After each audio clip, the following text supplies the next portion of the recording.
ভাই আপনার লেখাপড়া কোন পর্যন্ত? আমি পড়াশোনা করছি মানে inter pass certificate honours second year পর্যন্ত পড়াশোনা করছিলাম, পরে আর পড়াশোনা করি নাই। পড়াশোনা সরকারি চাকরিগুলো ইচ্ছা আছে নাকি? না না, সরকারি চাকরি লইম ভাই, টিয়া নাই তো। আগে তো পড়াশোনার প্রয়োজন আছে। এই যে খামার দেম, খামার দিলেও তো আল্লাহ যদি বাঁচায়, যে গরুর খামার দেওয়ার চিন্তা ভাবনা আছে, গরুর খামার দেম। গরুর খামার তো ভালো প্রথমে শুরু করাম, আস্তে আস্তে আল্লাহ যদি দেয় বড় খামার দেওয়ার চিন্তা ভাবনা আছে। আস্তে আস্তে সব কিছুই হইব, কিন্তু মেন কথা হলো আমাদের সরকারের একটু দেহা দরকার। খামারটা দিলে যদি আমি 2 লাখ টাকাতে চালু করি বা 5 লাখ টাকাতে চালু করি, সরকারে যদি আমার একটু হেল্প করে কিস্তির মাধ্যমে, কৃষক যারা আছে বা খামারি যারা আছে, তাহলে তো হেগুলো লাগে অনেক উপকার হয়। কারণ আমার যদি কৃষক আছে, একটা জিনিস সরকারের খেয়াল রাখতে হইব যে ক্ষুদ্র যে ঋণগুলো এটি চালু করতে হইব, যার কারণে মানে এই লোনগুলোর মাধ্যমে কৃষক অনেক কিছু করতে পারবে। কৃষিকাজ, একটা গবাদি পশুর একটা ফার্ম, এর যদি মানে সহজ যেগুলো, তাহলে দেশ উন্নতর দিকে যাবো। সব সময় সমাজ উন্নত হইব। সমাজের যারা বেকার আছে এরাও মোটামুটি যদি দেখে যে খামার দিয়ে ভালো চলতেছি, ভালো আয় উন্নতি হইতেছে, তাহলে হেরাও মানে বেকার না থেকে আগ্রহ করবো যে আমি খামার দিই একটা। এটাই কিন্তু সরকারের আমরা দেখতে হইব। সরকারে যদি না দেখে তাহলে কৃষকের দিকে তাকাইতে হইব। কৃষক কি বলে, কৃষকের যে সমস্যাগুলো আছে সমস্যার সমাধান করতে হইব। তাইলে আগে কৃষক বাঁচলে দেশ উন্নত হইব। কৃষক না বাঁচলে দেশ বাঁচতো না, দেশ উন্নত হইতো না। কারণ কৃষকে যদি ধান না ফলায় তা খাইব কই? বাংলাদেশের প্রধানমন্ত্রীর উবাসটা হন লাগবে যদি কৃষকে যদি হাল ছাইড়ে দেয়। কারণ কৃষকরা তো সঠিক মূল্যায়ন দেয় না। সঠিক মূল্যায়ন যদি দিত তাইলে কিন্তু আপনার আর কৃষিকাজ ছাইড়ে ঢাকা শহরকে কামলা দিল না। ঠিক আছে, অনেক কৃষক আছে মানে যে আর্থিক অনটনের কারণে কৃষিকাজ ছাইড়ে দিছে। কৃষিকাজ ছাইড়ে দেখে ঢাকা শহরকে কামলা দেখায়, হাজিরা দেয়, কামলা দেয়। আসলে এটাই মানে নজর দেওয়া দরকার সরকারের। এই জিনিস, এই বিষয়টা মানে গুরুত্ব দিয়ে দেখা দরকার। অনেক যারা কৃষিকাজ করতো এরা সবাই অনেকে ঢাকা গেছে গা, মানে কৃষি যে করবো আর্থিক সামর্থ্য নেই। খরচ তো এখন ব্যয়বহুল, অনেক ব্যয়বহুল, সব কিছুতেই খরচ। আগে সারে আছে 15 টাকা কেজি, এখন সার 30 টাকা 35 টাকা কেজি সার। আগে 20-এর দামও কম আছিল, বীজের দামও কম আছিল, বীজের দামও বাড়াই আছে, সব বাড়াই আছে।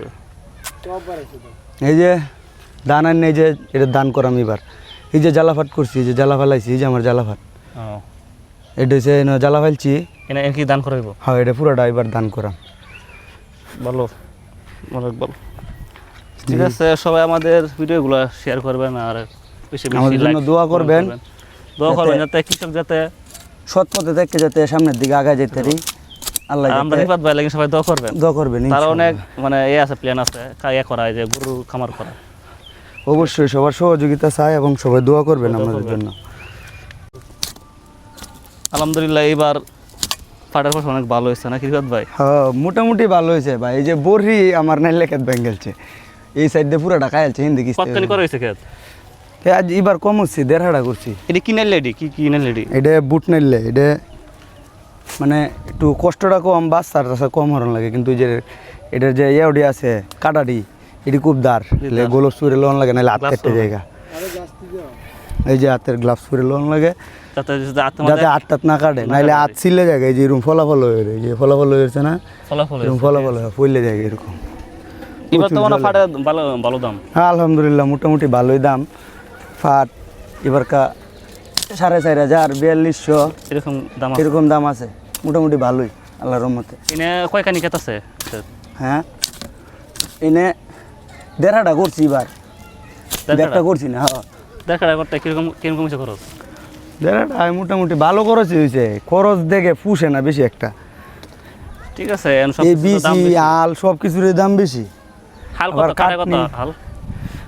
কাটা এটা তো মানে কয়টি এবেন কাটা নেই, এখন কইতালাম না। আগে তো কম আছে না, যে তেলের দাম বাড়াতে এখন আবার দাম বাড়েছে, 120 টাকা করে কাটা। হ্যাঁ, 120 টাকা আছে। এবার সবাইলে কইতারাম যে কত হইরে নেই, মানে এক করা হয়েছে না, একটা ফিক্স ধরা হয়েছে না। না, এরকম ফিক্সড এখনো হয়েছে না। দিই অন্যরা সব হয়েছে, আমি জিগাইছি না। এবার সবাইলে কইতারাম যে কত হইরে নিতে হবে। আজকে সারাদিনে কি এটা এক করে দেবো, কাটা দেবো? না, নামাজ যেমন লাগতো না। ও আজকে নামাজের আগে জেলাঘাত কাটন যায়, পরে নামাজের পরে যদি একটু তাহে পরে এটা নিয়ে কাটলাম। নাইলে কইনা পচা নিব কোন জায়গায়? এই যে আমরা নদীত লয়ে যাই, ওই যে আমরা যে নসুন্দর নদীত নিয়ে পচাই। আমি নদীত পচাইলে ফাটটা সুন্দর হয়, পরিষ্কার তাহে দামটা সুন্দর পাওয়া যায়। এমনি যে ভারতের কৃষি মন্ত্রীর কাছ থেকে যেটা শুনলাম আর একটা বিবৃতি দিছে যে ভারতের ফাটের থেকে বাংলাদেশের ফাট অনেক ভালো, অনেক ভালো। হ্যাঁ, যার কারণে রপ্তানি করা যায় বাংলাদেশের পাট। এখন তো যে পাকিস্তানও কইতেছে যে পাট নিব হারার দেশে, বাংলাদেশ থেকে কিনে পাট। আর ভাই কি, যার কারণে পাটের দামটা একটু মানে বেশি আছে। হ্যাঁ, তো এইভাবে যদি রপ্তানি করা যায়, বাংলাদেশের অনেক জিনিসপত্র যদি রপ্তানি করা যায়, তাহলে কৃষক কিন্তু অনেক মূল্যায়ন পাইব। এই যে এত কষ্ট করে রোদ বৃষ্টিতে ভিজে কাজ কাম করে, কি আর ভাই, কাজ তো করণই লাগবো, কাজ তো করি। মানে রোদ বৃষ্টি এলাকার জায়গায় একজনের লগে বই আড্ডাতে মেয়ে বাবু নাই, ঠিক আছে, যার দ্বারা যায় আর হয়েছে নেশাখোর, গায়ে গাঞ্জা মদ ইতা খায়। মানে ইতা খাইলে তো এর দ্বারা গেল মানুষ মন্দ কয়, ঠিক আছে। কার দ্বারা বই আড্ডাতে আমি লেগে নিজেরটা নিজে করতেছি, আস্তে আস্তে করতে থাকি। যে কৃষক যদি সঠিক মূল্যায়ন করে, তাহলে যে কৃষি কাজ করতে আগ্রহ হইব অনেক বেশি। আর যদি কৃষি কাজ করে যদি ধরা খেয়ালা যে এই কষ্টার থেকে দাম পা কম, তাহলে তো বড় সমস্যা হয়ে যাবো। তো সবাই কৃষকরা মূল্যায়ন করতে হবে, কৃষকরা মূল্যায়ন না করলে দেশ অচল হয়ে যাবো। আর এমনি তো আল্লাহ সর্বপ্রথম যারা কৃষক এরা রাখছে এক নাম্বার, মানে পরিশ্রম আছে ভাই, কৃষকরা আল্লাহ এক নাম্বারে রাখতো না রে, কারণ কৃষক অনেক পরিশ্রম করে, খুব পরিশ্রম। এই যে গেঞ্জি ফুলাতা গেঞ্জি গরমের দিনে, যে আমনে রোহা ভাতা, এই হের রোহা ভাতা, আমার ফুলাতা কেরে এই গরমের লাগে। হ্যাঁ, এটাই তো কৃষকরা কষ্ট আছে না, কষ্ট ছাড়া কি হইব? এই যে কষ্ট বেশি সব দিক দিয়ে, মানে পাটগুলো অনেক হইছে, লম্বা হইছে, মোটামুটি আলহামদুলিল্লাহ লম্বা হয়েছে। এই সাইডটাতে মার খেয়েছি হিন্দি যে ছায়া পরে, যে না হইলে কমপক্ষে 7 ফুটের মতো হইতো না লম্বা, না আরো বেশি, হইব অনেক লম্বা, আরো বেশি। তুমি তো মানে 5 ফুট মনে না 5 ফুট এনলে আবার যে দেওনালি আছে যেটা, এটার দাম বেশি, কিন্তু এটা কষ্ট আরো বেশি। এটা মানে মনে হয় যে এই বাস দেওয়ান লাগে, বাস দিতে হয়, বাস দেওয়ান লাগে অনেকবার, আবার যত্ন নেওয়ান লাগে। আর এই নাইলেটা একটু মানে কম যত্ন নিলেও হয়, হালকা খালি সহজ পদ্ধতি যেটা সহজ। এটা মানে খিস নাইলেটা কাটতে দিলে মানে সুন্দর টিকে বড় হয়ে যায়। আমি এবার কিছু কাটছি না, এই যে দাঁড়ের লাগে চিল্লে যায় গাপ করে, ঠিক আছে।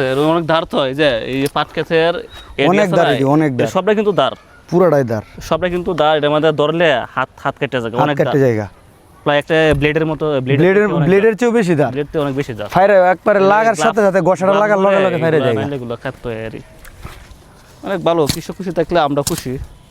এই যে নাইলে কাটতেছে, এরপরে এই দিনে পানি নিব, পানি নিয়ে করবো, ফসাইতে সর্বোচ্চ গেলে 15 দিন লাগে না, 10-15 দিন লাগবে, 10-15 দিন লাগে। 10-15 দিন পরে এইগুলো আমরা লইব, আবার থেকে এই যে ফুলার থেকে ফার্স্ট ছড়াইবো। ওই যে আমি দেখাই দিই, যে ফুলার থেকে এই যে ফার্স্ট ছড়াইবো।